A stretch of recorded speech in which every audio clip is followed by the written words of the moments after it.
कीड व्यवस्थापनामध्ये कामगंध सापळ्यांचा वापर.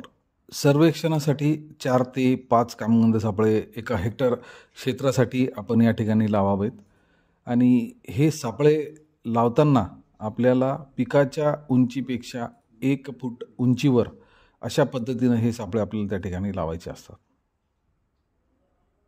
कारण यामधून निघणारा जो गंध आहे तो संपूर्ण क्षेत्रामध्ये पसरेल आणि या गंधामुळे हे कीटक त्या सापळ्याकडे आकर्षिले जातात आणि सापळ्यामधील फेरोमोनयुक्त लुअर दर 3 ते 4 आठवड्यांनी त्या ठिकाणी आपल्याला बदलायचं आहे आणि या सापळ्यामध्ये अडकलेले जे नर पतंग आहे ते दररोज सकाळी त्याची नोंद घेऊन त्यांचा आपल्याला नाश त्या ठिकाणी करायचा आहे.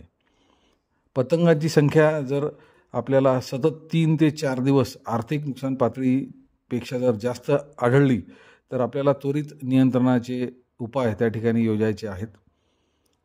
कारण आता आपण जर पाहिलं तर वेगवेगळ्या किडींसाठी वेगवेगळे लिंगाकर्षक सापळे आहेत किंवा आपण त्याला फेरोमोन ट्रॅप्स म्हणतो. आपण जर त्याचं उदाहरण बघितलं तर अमेरिकन बोंडअळीसाठी हेलिल्युअर या ठिकाणी आपण वापरतो. ठिपक्याच्या बोंडअळीसाठी आपण व्हिटाल्युअर वापरतो. गुलाबी बोंडअळीसाठी आपण गॉसिपल्युअर वापरतो. तंबाखूची पाने खाणाऱ्या अळीसाठी आपण स्पोडोल्युअर वापरतो. असे वेगवेगळ्या किडींसाठी ठराविक लिंगाकर्षक सापळे असतात आणि त्यानुसार त्याचा वापर आपण कीड व्यवस्थापनामध्ये करतो.